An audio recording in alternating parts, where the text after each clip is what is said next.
Appalachian Mountains, Western Virginia, 1847. The settlement of Timber Ridge sat tucked between two ridges where the wind cut through valleys like a blade through cloth. 16 families had carved homesteads from virgin forest, each cabin built according to the same principles their fathers and grandfathers had used for generations. Stone foundations, log walls chinked with clay, and chimneys, always chimneys, built the way every sensible man knew they should be built. Straight, tall, drawing smoke up and away. But one man built his differently. His name was Angus McCrae, a stonemason who'd arrived from the Scottish Highlands 3 years prior. And when neighbors saw what he was constructing on the north gable of his cabin, they didn't just question it, they called it madness. That chimney's built backwards, declared Thomas Bradley, a master builder who'd constructed half the cabins in the settlement. The flue angles the wrong direction. The firebox sits too deep. Mark my words, that cabin will fill with smoke before Christmas. McCrae said nothing. He simply continued laying stone. What they couldn't see, what none of them understood, was that this Highland stonemason had grasped something about heat, stone, and combustion that would take American builders another 30 years to rediscover. Something that wouldn't just keep his family warmer through brutal mountain winters. Something that would save their lives. Before we reveal what Angus McCrae understood that the experts missed, do me a favor. Hit that like button and subscribe to this channel. And drop a comment telling me where you're watching from. I read every single one. Do that now, and I promise you'll learn a frontier technique so effective, you'll wonder why modern homes abandoned it. Angus McCrae wasn't a man who explained himself. He'd purchased 40 acres of Timber Ridge in the spring of 1844, cleared 3 acres by hand, and spent his first winter in a dugout shelter carved into the hillside. His neighbors thought him odd, but capable. His stonework was undeniably superior, his foundation walls plumb and level when others settled crooked within a season.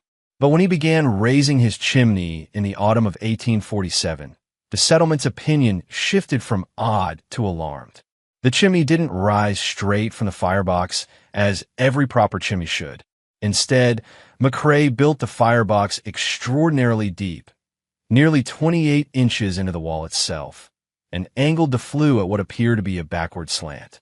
Where conventional chimneys drew smoke straight up through a vertical shaft, McCrae's design forced smoke to travel horizontally for nearly 18 inches before turning upward. "He's built it inside out," muttered Samuel Hutchins, watching from his adjacent property line. "Smoke rises, Angus. It doesn't travel sideways first." McCrae paused in his work, trowel in hand, and looked at Hutchins with an expression that suggested he was watching a child struggle with simple arithmetic.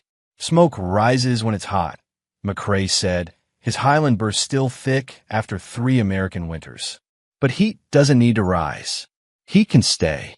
Hutchins frowned, not understanding. The design grew stranger still. McCrae constructed what he called a baffle wall inside the chimney, a secondary partition of firebrick that created a serpentine path for smoke and hot gases.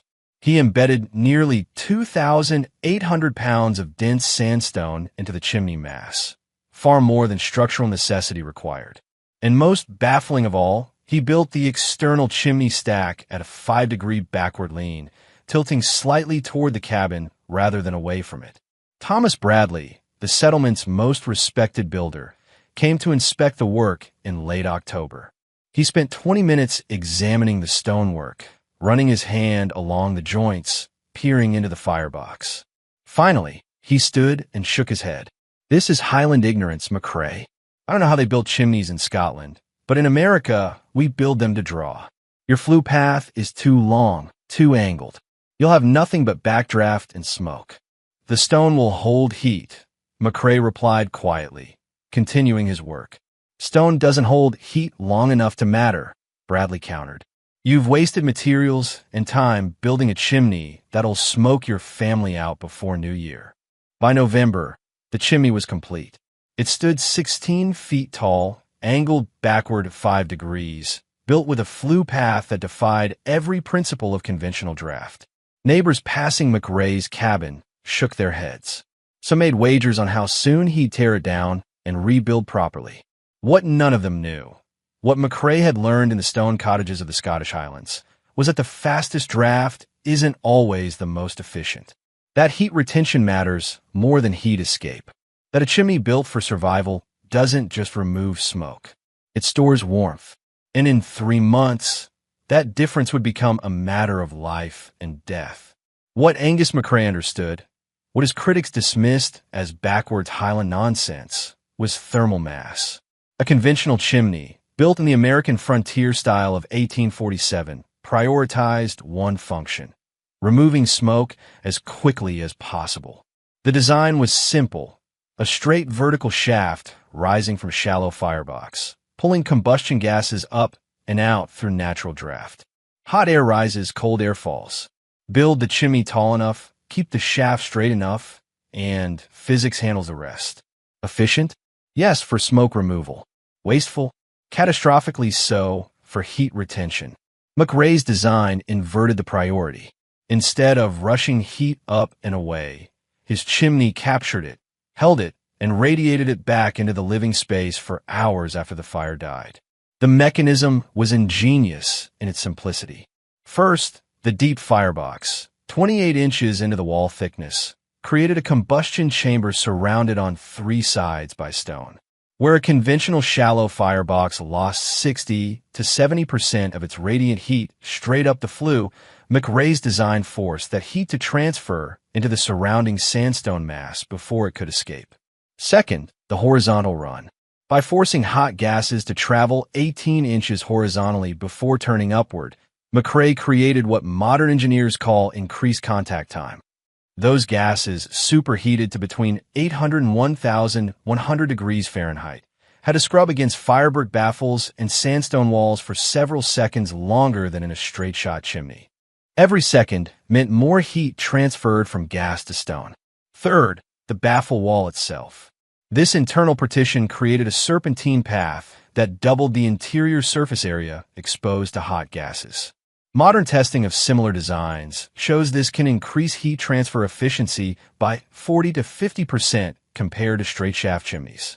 But the most critical element, the one that would prove decisive during the fire, was the sheer thermal mass. McCrae had embedded 2,800 pounds of dense sandstone into his chimney. Sandstone has a specific heat capacity of approximately 0.2 BTU per pound per degree Fahrenheit. That meant his chimney could store roughly 560 BTU for every degree of temperature rise. When fully heated, that stone mass could hold enough thermal energy to radiate 65 to 70 degrees Fahrenheit into the cabin for 6 to 8 hours after the fire went out. A conventional chimney, by contrast, might store 1/3 that energy. Most of its heat went straight up the flue and into the winter sky. But there was something else, something McCrae hadn't mentioned to his critics, because he knew they'd call it more Highland superstition. The backward lean. That 5-degree tilt toward the cabin wasn't aesthetic whimsy. It created a slight resistance in the draft, just enough to slow combustion gases by 8 to 12% compared to a perfectly vertical shaft. Slower gases meant more heat transfer.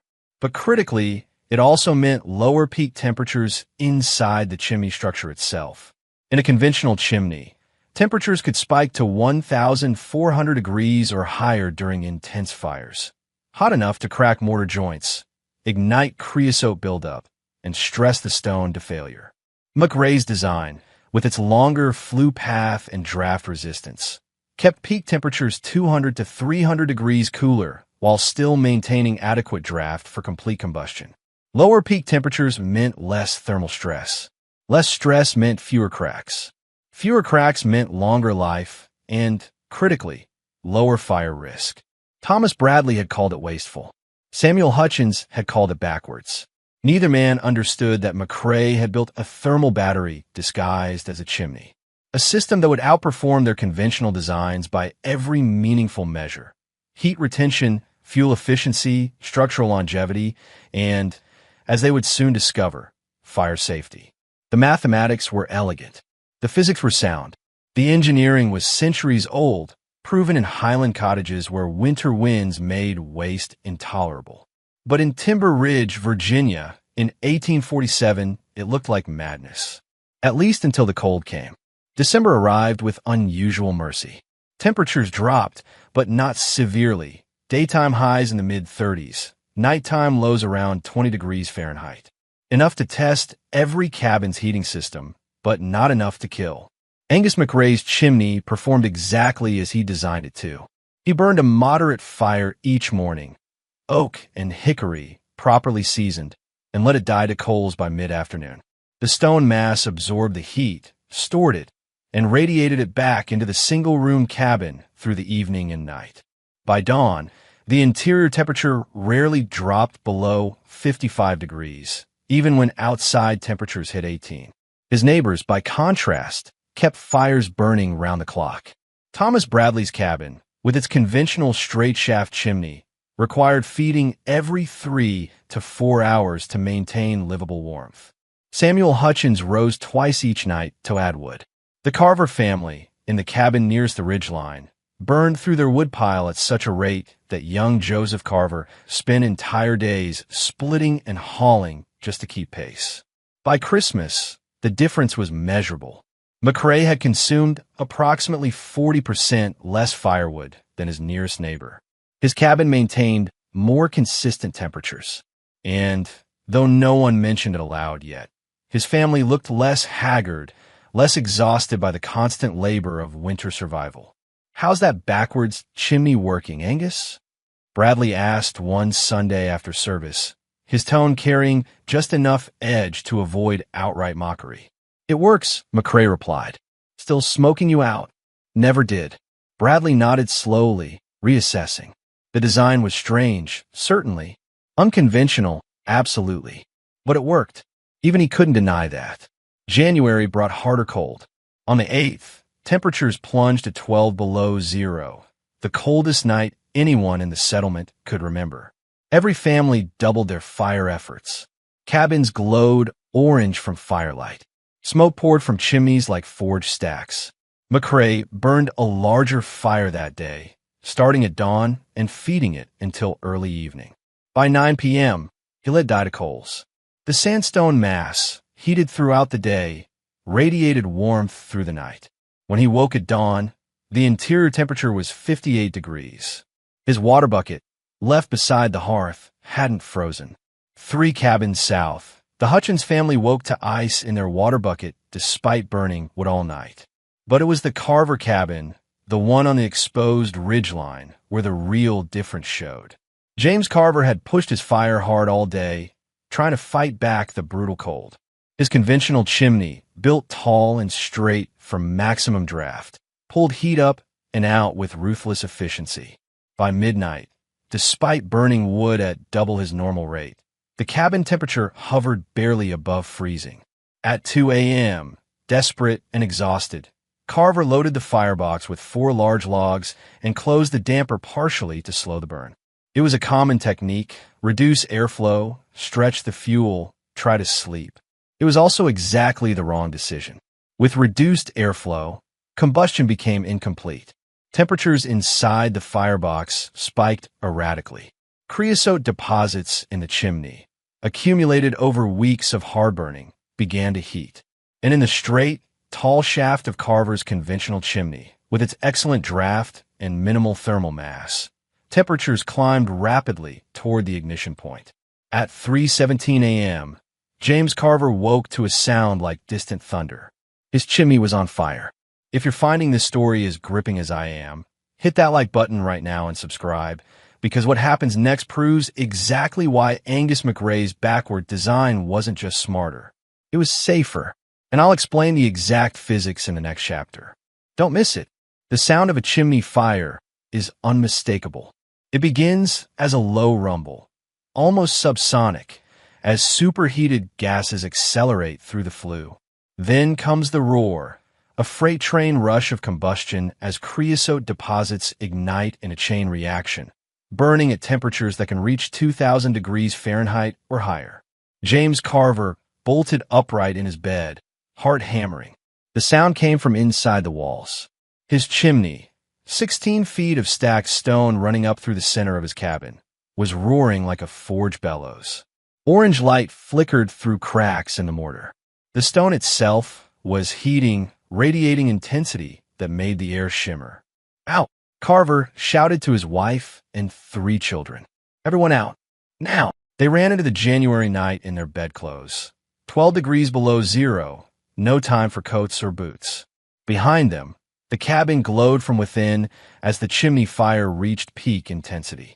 The sound woke the settlement. Thomas Bradley emerged from his cabin, saw the orange glow, and ran toward the Carver place. Samuel Hutchins followed. Within minutes, 8 men stood in the frozen dirt watching flames shoot 6 feet above the chimney crown, showering sparks into the black sky. "The roof will catch," Bradley said grimly. "Nothing we can do." And he was right. The chimney passed directly through the roof structure. The wood framing around it, supposedly protected by a clanstone collar, was heating rapidly. At these temperatures, wood doesn't need direct flame contact to ignite. Radiant heat alone, sustained long enough, will cause pyrolysis. The wood begins to break down chemically, releasing flammable gases that eventually auto-ignite. The men watched, helpless. You don't fight a chimney fire. You evacuate and pray the structure holds. But 200 yards south, in Angus McRae's cabin, something different was happening. McRae had also burned his fire hard that day against the brutal cold. His firebox, too, had been loaded with oak logs. His chimney, too, had accumulated some creosote over weeks of use. It's unavoidable in wood-burning systems. But when McRae woke to the sound of the Carver fire, that distant roar carrying across the frozen settlement, he rose, dressed, and walked outside to assess. His own chimney stood silent. No roar, no orange glow, no sparks. He placed his palm against the exterior stone. It was warm, radiating the stored heat from the day's burn, but not hot, not stressed, not in distress. Inside the Carver chimney, temperatures had spiked above 1,800 degrees. The straight, tall shaft created a perfect updraft, accelerating combustion, feeding the fire with oxygen, allowing temperatures to climb unchecked. The thin stone walls, built for efficiency, not thermal mass, conducted heat directly into the surrounding wood structure. Inside McRae's chimney, temperatures had peaked around 1,200 degrees during the day's hardburn, then declined gradually as the fire died to coals. The serpentine flue path, with its baffles and horizontal run, had slowed combustion gases, reduced peak temperatures, and distributed heat across 2,800 pounds of thermal mass. That mass absorbed the energy, preventing dangerous temperature spikes. The 5-degree backward lean created just enough draft resistance to prevent runaway combustion. And critically, perhaps most critically, the deep firebox and extended flue path had kept creosote deposits cooler throughout the burning season. Creosote doesn't ignite easily below 450 degrees. In McRae's design, even during hard burns, most of the flue stayed below that threshold. By 4 a.m., the Carver chimney fire had burned itself out. The structure held, barely. 3 mortar joints had cracked. One section of stone showed thermal spalling. The roof framing was scorched black, but hadn't ignited. James Carver and his family had survived, but they'd come within minutes of losing everything. Thomas Bradley stood in the frozen darkness, staring at the smoking chimney. Then he turned and looked south toward McRae's cabin. No smoke, no drama, just the quiet glow of a well-designed system doing exactly what it was built to do. "Angus," Bradley called out, seeing McRae standing in his doorway. "Your chimney. How hot did it run today?" "Hot enough," McRae replied. "Not too hot. That's the difference, isn't it? The backward design, it's not about draft. It's about control." McRae nodded slowly. "In the Highlands, we learned, the fastest fire isn't the safest fire. Heat you can't control will kill you as sure as cold." Bradley looked back at the Carver cabin, at the scorched chimney crown, at the family huddled in borrowed blankets. "Show me," he said quietly. "Show me how you built it." The morning after the Carver chimney fire, Thomas Bradley arrived at Angus McRae's cabin carrying a notebook, a measuring tape, and his professional pride in his pocket. "I need to understand this," Bradley said without preamble. "Not just see it, understand it." McRae gestured him inside. For the next 3 hours, Bradley measured, sketched, and questioned. He documented every dimension: the 28-inch firebox depth, the 18-inch horizontal run, the 5-degree backward lean, the baffle wall configuration. He calculated the thermal mass: 2,800 pounds of sandstone versus the 800 to 1,000 pounds in a conventional chimney of similar height. But numbers alone didn't tell the full story. Bradley needed performance data. Over the next 2 weeks, he conducted a systematic comparison. He tracked wood consumption, interior temperatures, and burn times across 3 cabins: his own, McRae's, and Samuel Hutchins'. All 3 cabins were similar size, roughly 20 by 24 feet, single-room construction, comparable insulation. The results were undeniable. McRae's cabin, with a backwards chimney design, consumed an average of 12 cords of wood that winter. Bradley's conventional design required 18 cords for equivalent heating. Hutchins', whose cabin faced more wind exposure, burned through 22 cords. Interior temperature measurements told an even more dramatic story. Using a mercury thermometer borrowed from the settlement's physician, Bradley recorded temperatures at dawn, the coldest point after fires had died overnight. McRae's cabin averaged 56 degrees Fahrenheit at dawn. Bradley's cabin averaged 38 degrees Fahrenheit at dawn. Hutchins' cabin averaged 34 degrees Fahrenheit at dawn. That 18 to 22 degree difference represented more than comfort. It represented the threshold between survival and hypothermia, between sleep and sleepless exhaustion, between making it through winter and not making it all. But the true proof came in safety metrics. Bradley examined both chimneys in detail after the fire. The Carver chimney showed 3 cracked mortar joints, thermal spalling on 2 stones, and heavy creosote deposits throughout the upper flue. Peak temperatures during the fire, estimated from the degree of thermal damage, had exceeded 1,800 degrees Fahrenheit. McRae's chimney showed no cracks, no spalling, and minimal creosote buildup despite similar usage patterns.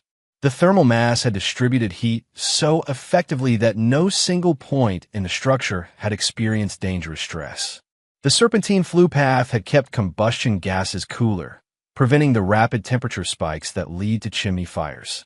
It's not just more efficient, Bradley concluded in his notes. It's fundamentally safer. The design that looked backwards was actually thinking forward, preventing the problem rather than just managing it.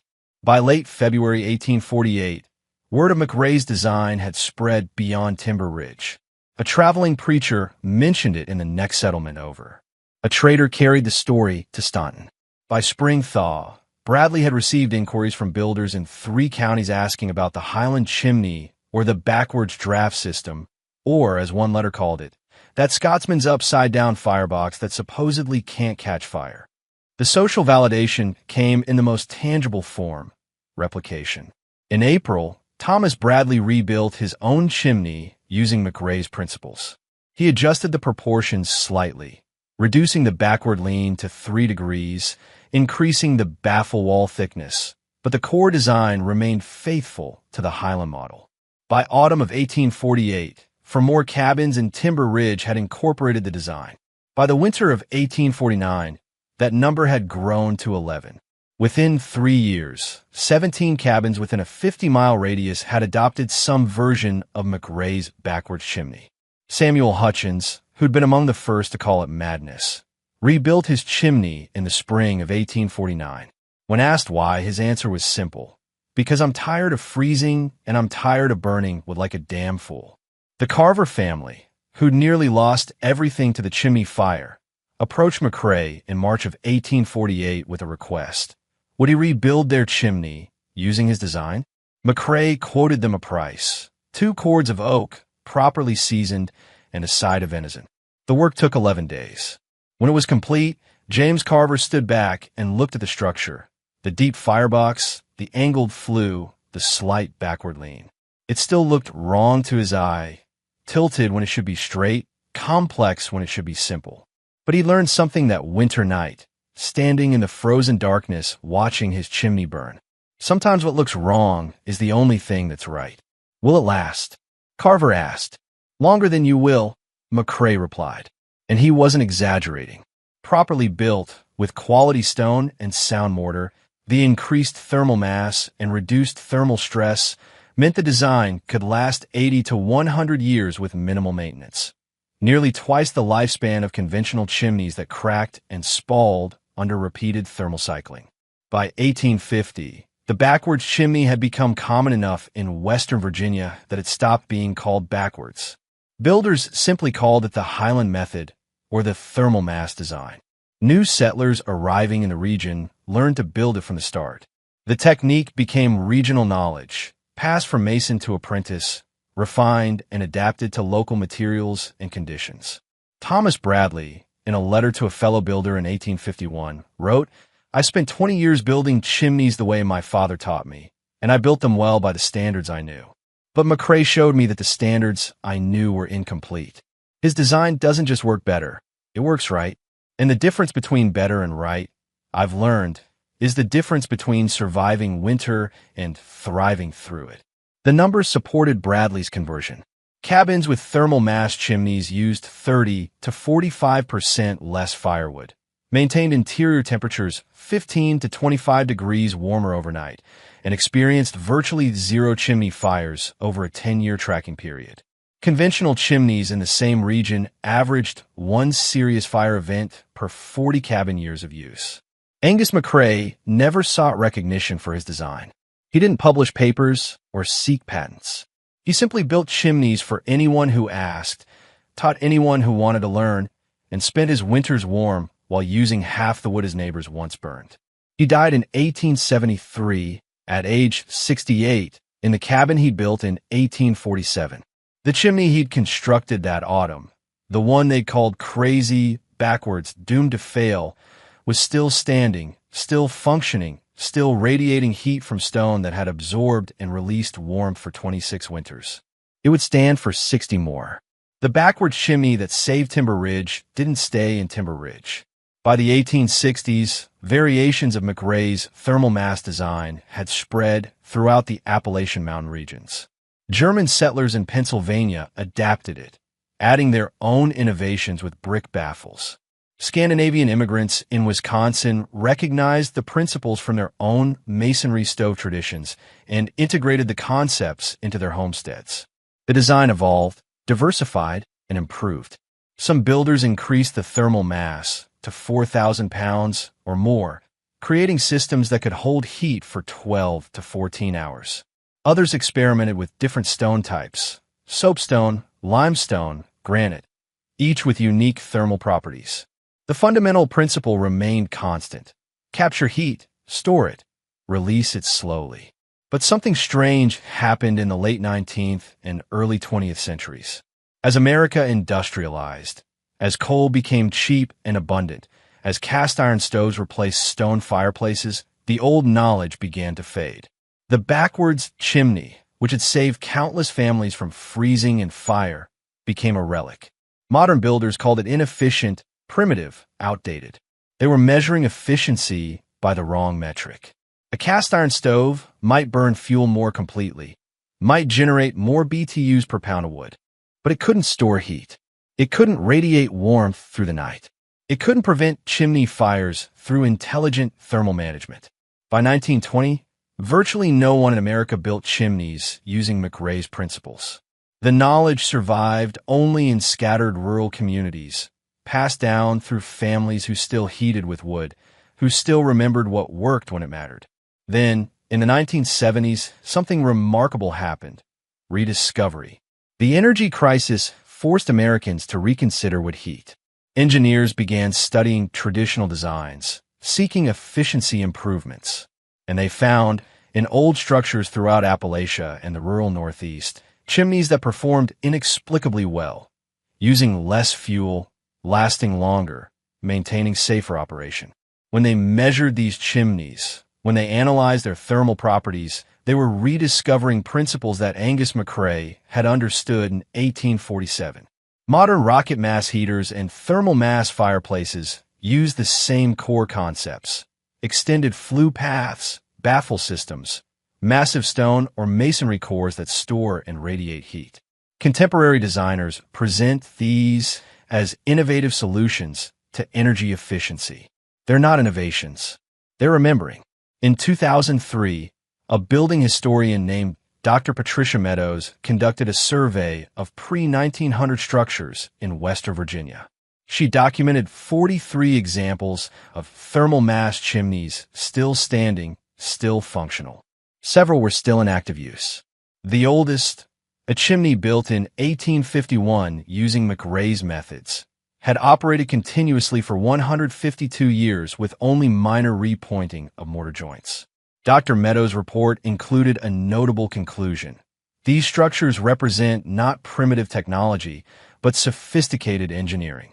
The builders understood thermodynamics, structural stress, and long-term durability in ways that many modern designers have forgotten. We would do well to study them not as historical curiosities, but as functional models for sustainable heating.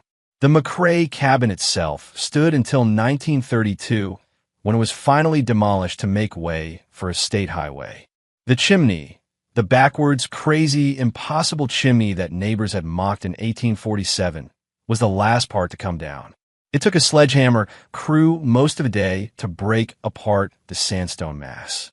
The mortar, after 85 years, was still sound. One of the demolition workers, interviewed years later, remembered being surprised by how the stone was arranged. It wasn't like any chimney I'd seen, he said. Everything was angled weird, built deeper than it needed to be. But the stonework was perfect, not a crack anywhere. Whoever built it knew what they were doing. He didn't know the name Angus McRae. He didn't know the story of the winter of 1848, or the fire that didn't happen, or the validation that came too slowly for some and just in time for others. But he recognized quality when he saw it. That's the final lesson of the backwards chimney. Quality isn't always obvious. Expertise doesn't always look conventional, and the difference between madness and genius often comes down to whether you're willing to wait for the test. Angus McRae waited. He built what he knew was right, endured the mockery, and let winter prove his case. When vindication came, it came not through argument but through performance. Not through credentials, but through results. And results, in the end, are the only credentials that matter. Today, if you visit the Blue Ridge Mountains of Virginia, you can still find a handful of cabins with backwards chimneys. They lean slightly toward the structure instead of away. They have deep fireboxes and serpentine flues. They use half the wood of modern installations and last twice as long. The people who maintain them don't call them backwards anymore. They don't call them Highland or thermal mass or anything technical. They just call them right. And on cold January nights, when the wind cuts through the valleys like it did in 1848, those chimneys still radiate warmth from stone that remembers, across more than a century and a half, exactly what it was built to do. If this story changed how you think about traditional knowledge and modern innovation, do 3 things right now. Hit that like button, subscribe to this channel, and drop a comment telling me about any old techniques or designs you've seen that modern builders abandoned. I read every comment, and your insights might become the next story I tell. Thanks for watching, and I'll see you in the next one.